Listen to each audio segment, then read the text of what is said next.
भाई दूज की कहानी। एक बुढ़िया थी, उसके 7 बेटे और एक बेटी थी।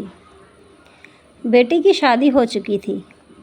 जब भी उसके बेटे की शादी होती, फेरों के समय एक नाग आता और उसके बेटे को डस लेता था। बेटा वहीं ख़त्म हो जाता था और बहू विधवा। इस तरह उसके 6 बेटे मर गए। 7वें की शादी होनी बाकी थी। इस तरह अपने बेटों के मर जाने के दुख से बुढ़िया रो रो कर अंधी हो गई थी। भाई दूज आने को हुई तो भाई ने कहा कि मैं बहन से तिलक कराने जाऊंगा। माँ ने कहा ठीक है। उधर जब बहन को पता चला कि उसका भाई आ रहा है तो वह खुशी से पागल होकर पड़ोसन के घर गई और पूछने लगी कि जब बहुत प्यारा भाई घर आए तो क्या बनाना चाहिए। पड़ोसन उसकी खुशी को देखकर जल भुन गई और कह दिया कि दूध से रसोई लेप, घी में चावल पका। बहन ने ऐसा ही किया। उधर भाई जब बहन के घर जा रहा था तो उसे रास्ते में एक सांप मिला। सांप उसे डसने को हुआ। भाई बोला, तुम मुझे क्यों डस रहे हो? सांप बोला, मैं तुम्हारा काल हूँ और मुझे तुमको डसना है। भाई बोला, मेरी बहन मेरा इंतज़ार कर रही है। मैं जब तिलक करा के वापस लौटूंगा तब तुम मुझे डस लेना। सांप ने कहा, भला आज तक कोई अपनी मौत के लिए लौट कर आया है जो तुम आओगे? भाई ने कहा, अगर तुझे यकीन नहीं है तो तू मेरे झोले में बैठ जा। जब मैं अपनी बहन से तिलक करा लूँ तब तू मुझे डस लेना। सांप ने ऐसा ही किया। भाई बहन के घर पहुंच गया। दोनों बड़े खुश हुए। भाई बोला, बहन जल्दी से खाना दे, बड़ी भूख लगी है। बहन क्या करे, ना तो दूध की रसोई सूखे, न ही घी में चावल पके। भाई ने पूछा, बहन इतनी देर क्यों लग रही है? तो क्या पका रही है? तब बहन ने बताया कि ऐसे ऐसे किया है। भाई बोला, पगली, कहीं घी में भी चावल पके हैं या दूध से कोई रसोई लीपी जाती है? गोबर से रसोई लीप, दूध में चावल पका। बहन ने ऐसा ही किया। खाना खा के भाई को ज़ोर से नींद आने लगी। इतने में बहन के बच्चे आ गए। बोले, मामा मामा हमारे लिए क्या लाए हो? भाई बोला, मैं तो कुछ नहीं लाया। बच्चों ने वह झोला ले लिया जिसमें सांप था। जैसे ही उसे खोला उसमें से हीरे का हार निकला। बहन ने कहा, भैया तू मेरे लिए हार लाया है, तूने मुझे बताया भी नहीं। भाई बोला, बहना तुझे पसंद है तो तू ले ले, मुझे हार का क्या करना है। अगले दिन भाई बोला, अब मुझे जाना है, मेरे लिए खाना रख दे। बहन ने उसके लिए लड्डू बना के एक डिब्बे में रख दिए। भाई कुछ दूर जाकर थक कर एक पेड़ के नीचे सो गया। उधर बहन के जब बच्चों को भूख लगी तो माँ से कहा कि खाना दे दो। माँ ने कहा, खाना अभी बनने में देर है। तो बच्चे बोले कि मामा को जो रखा था वही दे दो।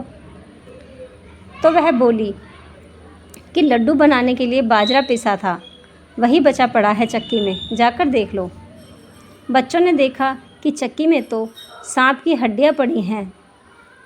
यही बात माँ को आकर बताई तो वह बावरी सी होकर भाई के पीछे भागी।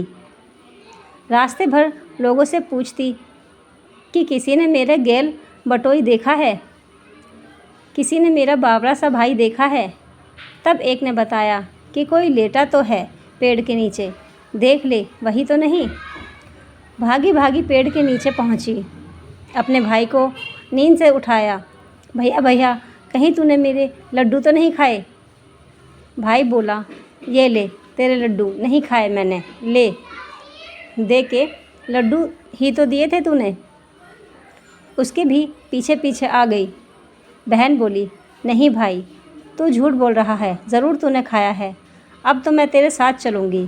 भाई बोला, तू ना मान रही है तो फिर चल। चलते चलते बहन को प्यास लगी। वह भाई से कहती है कि मुझे पानी पीना है। भाई बोला, अब मैं यहाँ तेरे लिए पानी कहाँ से लाऊं? देख दूर कहीं चील उड़ रही है, चली जा, वहाँ शायद तुझे पानी मिल जाए। तब बहन वहाँ गई और पानी पीकर जब लौट रही थी तो रास्ते में देखती है कि एक जगह ज़मीन में 6 शिलाएँ गड़ी हैं और एक बिना गड़े ही रखी हुई थी। उसने एक बुढ़िया से पूछा कि ये शिलाएँ कैसी हैं। उस बुढ़िया ने बताया कि एक बुढ़िया है, उसके 7 बेटे थे, 6 बेटे तो शादी के मंडप पे ही मर चुके हैं, तो उनके नाम की ये शिलाएँ ज़मीन में गड़ी हैं। अभी 7वें की शादी होनी बाकी है। जब उसकी शादी होगी तो वह मंडप में ही मर जाएगा, तब यह 7वीं शिला भी ज़मीन में गड़ जाएगी। यह सुनकर बहन समझ गई कि ये शिलाएँ किसी और की नहीं बल्कि उसके भाइयों के नाम की हैं। उसने उस बुढ़िया से अपने 7वें भाई को बचाने के लिए उपाय पूछा। बुढ़िया ने उसे बतला दिया कि वह अपने 7वें भाई को कैसे बचा सकती है। सब जानकर वह वहाँ से अपने बाल खुले कर के पागलों की तरह अपने भाई को गालियाँ देती हुई चली आई। भाई के पास आकर बोलने लगी, तू तो जलेगा, कुटेगा, मरेगा। भाई उसके ऐसे व्यवहार को देखकर चौंक गया, पर उसे कुछ समझ नहीं आया। इसी तरह दोनों भाई बहन माँ के घर पहुँच गए। थोड़े समय के बाद भाई के लिए सगाई आने लगी। उसकी शादी तय हो गई। जब भाई को सेहरा पहनाने लगे तो वह बोली, इसको क्यों सेहरा बांधेगा? सेहरा तो मैं पहनूंगी, ये तो जलेगा, मरेगा। सब लोगों ने परेशान होकर सेहरा बहन को दे दिया। बहन ने देखा उसमें कलंगी की जगह सांप का बच्चा है। बहन ने उसे निकाल कर फेंक दिया। अब जब भाई घोड़ी चढ़ने लगा तो बहन फिर बोली कि ये घोड़ी पर क्यों चढ़ेगा? घोड़ी पर तो मैं बैठूंगी, ये तो जलेगा, मरेगा। इसकी लाश को चील कौवे खाएंगे। सब लोग बहुत परेशान। सब ने उसे घोड़ी पर भी चढ़ने दिया। अब जब बारात चलने को हुई तो बहन बोली, ये क्यों दरवाजे से निकलेगा? ये तो पीछे के रास्ते से जाएगा। दरवाजे से तो मैं निकलूँगी। जब वह दरवाजे के नीचे से जा रही थी तो दरवाज़ा अचानक गिरने लगा। बहन ने एक ईंट उठाकर अपनी चुनरी में रख ली। दरवाज़ा वहीं के वहीं रुक गया। सब लोगों को बड़ा अचंभा हुआ। रास्ते में एक जगह बारात रुकी तो भाई को पीपल के पेड़ के नीचे खड़ा कर दिया। बहन कहने लगी, ये क्यों छाँव में खड़ा होगा? ये तो धूप में खड़ा होगा, छाँव में तो मैं खड़ी होंगी। जैसे ही वह पेड़ के नीचे खड़ी हुई, पेड़ गिरने लगा। बहन ने एक पत्ता तोड़कर अपनी चुनरी में रख लिया। पेड़ वहीं की वहीं रुक गया। अब तो सबको विश्वास हो गया कि ये बावली कोई जादू टोना सीख कर आई है, जो बार बार अपने भाई की रक्षा कर रही है। ऐसे करते करते फेरों का समय आ गया। जब दुल्हन आई तो उसने दुल्हन के कान में कहा, अब तक तो मैंने तेरे पति को बचा लिया, अब तू ही अपने पति को और साथ ही अपने मरे हुए जेठों को बचा सकती है। फेरों के समय एक नाग आया। वो जैसे ही दूल्हे को डसने को हुआ, दुल्हन ने उसे एक लोटे में भरकर उसके ऊपर प्लेट से बंद कर दिया। थोड़ी देर बाद नागिन लहर लहर कर आई। दुल्हन से बोली, तू मेरा पति छोड़। दुल्हन बोली, पहले तू मेरा पति छोड़। नागिन ने कहा, ठीक है, मैंने तेरे पति छोड़ा। दुल्हन, ऐसे नहीं, पहले 3 बार बोल। नागिन ने 3 बार बोला। फिर बोली कि अब मेरे पति को छोड़। दुल्हन बोली, एक मेरे पति से क्या होगा? हंसने बोलने के लिए जेठ भी होना चाहिए, एक जेठ भी छोड़। नागिन ने जेठ के प्राण भी दे दिए। फिर दुल्हन ने कहा, एक जेठ से लड़ाई हो गई तो एक जेठ और छोड़। वो विदेश चला गया तो तीसरा जेठ भी छोड़।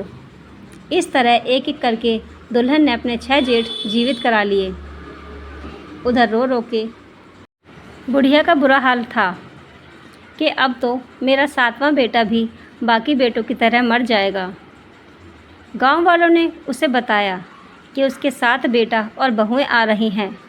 तो बुढ़िया बोली, अगर ये बात सच है तो मेरी आंखों की रोशनी वापस आ जाए और मेरे सीने से दूध की धार बहने लगे। ऐसा ही हुआ। अपने सारे बहू बेटों को देखकर वह बहुत खुश हुई और बोली, यह सब तो मेरी बावली ने किया है। कहाँ है मेरी बेटी? सब बहन को ढूंढने लगे। देखा तो वह भुस की कोठरी में सो रही थी। जब उसे पता चला कि उसका भाई सही सलामत है तो वह अपने घर चली गई। उसके पीछे पीछे सारी लक्ष्मी भी जाने लगी। बुढ़िया ने कहा, बेटी पीछे मुड़ के देख, तू सारी लक्ष्मी ले जाएगी तो तेरे भाई भाभी क्या खाएंगे? तब बहन ने पीछे मुड़ के देखा और कहा कि जो माँ ने अपने हाथों से दिया वह मेरे साथ चल, बाद बाकी का भाई भाभी के पास रहे। इस तरह एक बहन ने अपने भाई की रक्षा की। दोस्तों, अगर ये भाई दूज की कहानी आपको अच्छी लगी हो तो चैनल को सब्सक्राइब करो, वीडियो को लाइक करो और बेल आइकन को प्रेस करो ऐसी ही कहानियाँ देखने के लिए।